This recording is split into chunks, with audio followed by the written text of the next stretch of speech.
Welcome to No Compromises, a peek into the mind of two old web devs who have seen some things. This is Joel. And this is Aaron.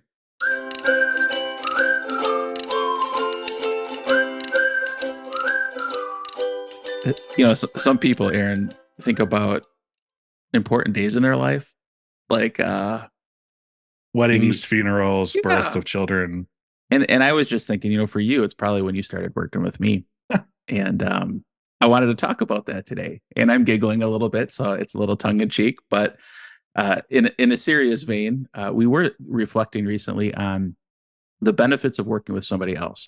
Most of my career, I've been solo, working by myself, for clients or on a small team. And you've had different experiences in that, but I think the two of us working together, we've observed some things, some benefits, and thought it might be nice to kind of talk through those today. Yeah, I think the main point here is that there is benefits to working with someone else, even if you're not on the team with them. And so one of the first benefits is me and you kind of made this agreement that we'll work on our own stuff, but for larger projects, you might even see us both signing the same NDAs, even though one of us is working on a project, the other one isn't. Sure. And so that we can go and have those conversations. And so the very first thing is having someone around that is kind of familiar with your stuff, but not necessarily, doing it is nice because, the whole concept of the rubber duck, right? You want to explain something to someone, and it's much easier when they have some sort of context. So you don't spend all your time beginning the whole setup. So Joel knows what client I'm working with, kind of in general, the project. And so I say, hey, in Laravel, I was trying to do this and this and this, and that didn't make sense. And, either he has some input or I was able just to do my whole rubber duck to him. He was able to listen, but I had that person there to bounce stuff off of. And that's super useful. So like those times where I'm out for a walk and there's like messages in Slack, and all of a sudden it's like, no, I figured it out. Like I've done that so many times where you were away, or just it is a useful thing, but it is also useful when that person responds and actually does give you an insight or like a little nudge over the thing that you're stuck on. I've definitely benefited from that. I think too, one of the practical benefits I've observed that I didn't have when I worked solo is the idea of code review too. Like even that, sometimes it's viewed as a negative thing. And sometimes I get annoyed when you're like, well, what if you did it this way? And I just say, shut up, Aaron. I did it that way because I'm smart. But seriously, it is nice to have just like somebody outside you look at it and give it a thumbs up or an opportunity to improve it. And I didn't realize I was missing out on that when I was working by myself. And it does slow you down a little bit occasionally. But it definitely results not only in a better result, but it also, I think, is more interesting and better for self-growth too, for myself as a developer, having that feedback. Yeah, whenever you have to kind of explain what you do, you then have to like confirm that you actually know what you're talking about in order to explain it. Yeah. And you say it takes a little bit longer. It's one of those things. It's just like testing or anything else where it does take a little bit longer. But since you're now the only dev, as a freelancer, you're responsible for everything that goes wrong or right in this project. True. And so in reality, what we're doing is we're helping each other make sure that we have less bugs. And with less bugs, we can do more work, get paid more, have more trust from our clients. It's better in general. And so it's the same. It's more, I would look at it as an investment. Yeah, it's a nicer way of looking at it.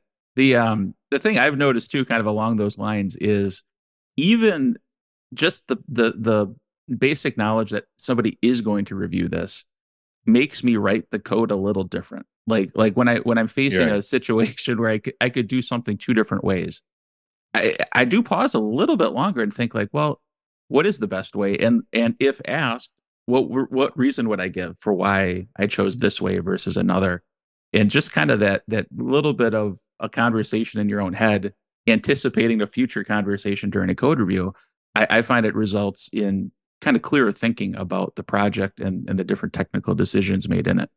Another benefit that I get from working with another person, even if they're not on my project, is again along these technical lines. Is I don't know if I've ever admitted this to you, Joel. Oh, all right, here we go. It's a little bit of competition. Okay. And so when you're in your own little bubble Mhm. You can be as good as you are, and who's ever going to challenge you? That's right. Yep. But if I am working with you, sometimes, especially if we have a conversation and you say like, no, I'm not going to take your advice, which is perfectly fine. You do whatever you want, right? Right. Yeah. I, Ultimately. I'll Yeah. then I'll then later on like go and take that my advice and do it. Yeah. My own little project and kind of do a proof of concept. And sometimes I learn that I was right, and now I get to giggle a little bit. And other times I learn that maybe I was wrong. But that whole competition sort of thing too kind of Yeah. helps you become a little bit better of a programmer, as long as you don't let it get unhealthy.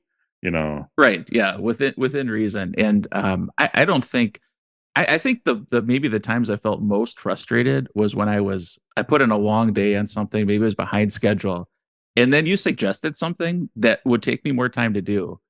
But the most frustrating thing is when I knew right off the bat, like it actually was good feedback, and I'm like, it's like, come on, why didn't I think of that? But no, I do think it is healthy, and it is something to like just to get some perspective outside yourself can also help, even not even just with the code, but kind of like all the things around the code. Like how do you set up your dev environment? Like how do Hmm. you navigate your editor? How do you do CI? Like all these little things, I think we've kind of picked up from each other and pushed each other to be better.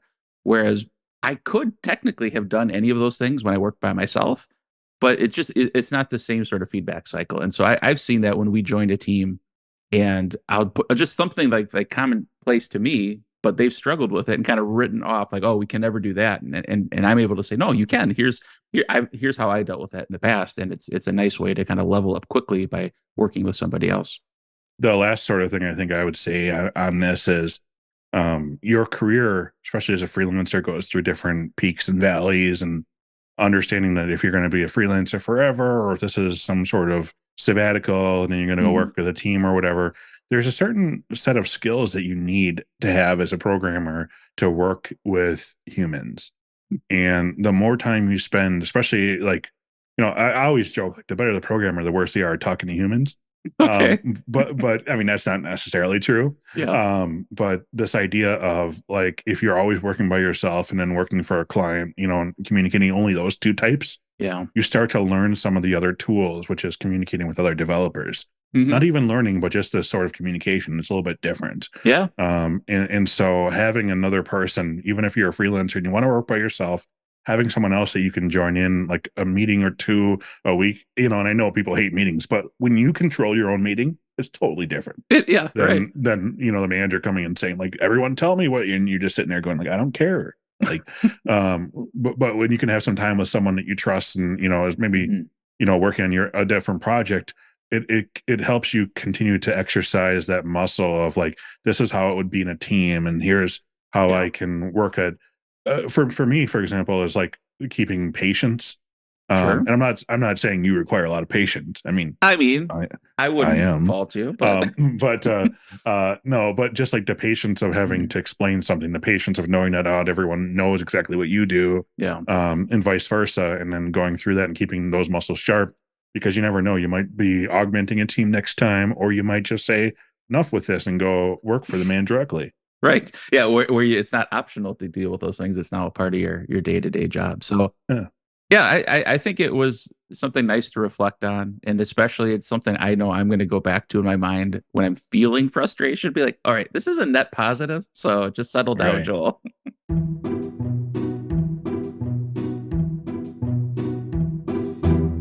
A little behind the scenes as we're recording this, I'm preparing to go on a road trip with my family, and it kind of reminded me of a funny road trip story from years past. This one was just me and my dad. And when you're in a car for a while, I think we were driving from Wisconsin to Florida. So Hmm. and we were driving straight through, right? He was a third shift worker his whole life. He's like, oh, we'll just go straight through. It's like 20+ hour drive. But it's a long time in the car. And so one of the things we thought might be nice is listening to an audiobook. And this was the era of do you remember what was it? The Nomad jukebox. It kind of looked like a CD Walkman, but it was an MP3 player. And what was so cool about it is it had like 10 gigs of storage, which at the time was Wow. crazy. But anyway, so I had music loaded up on there, and I had a few audiobooks. The one we were listening to was Lord of the Rings. A nice Mhm. long book. In fact, I don't even think we could listen to the whole thing, but we are going to listen to just one book. And I was like, when I started it up, I remember reclining. My dad was driving at the time, and I said, I'm going to listen. I've read this book a bunch of times, Yeah. but you're kind of in that state where you're like dozing in and out, and you're in the road, you're looking at different things. But like, I want to say 3, maybe 4 hours into it, I'm like, this story seems really weird. Mhm. And I asked my dad, because he's also read the books, right? Does this seem weird to you? Like, I don't remember the story like this. And he's like, yeah, I was kind of thinking the same thing too. Well, I had it on random. And so the audiobook was I think it was randomized on chapters. So like a file was a chapter of the book. Right. But it's one of these epic stories that kind of jumps from scene to scene, and there's like multiple plot lines. And so it's not completely unusual that you jump from character to character, but I just remember like this seems totally different. Like, I don't remember that happening before this other thing. And yeah, so we didn't go back and re-listen to it in order, but it probably has completely messed with my memories of that book now that I've listened to it on shuffle for several hours. Yeah, it's probably like one of those things where if you had like, tracks 1 through 12 and Mm-hmm. you didn't prefix the ones single digits. Yep. So it's like Right. chapter 1, chapter 10, chapter 11, 12, Uh, chapter 2. You're like, what? yeah, that's another thing that could throw it off. So do you have to then watch the movies in random order as well? Yeah, there You just should be ruined from now on? like a I guess now would be Blu-ray or whatever, but like an option to randomize by chapter. I don't even think that's a feature on my Apple TV or anything.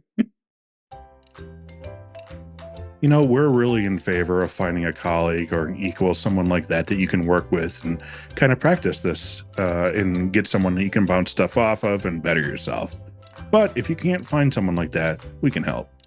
Head over to nocompromises.io and give us a call.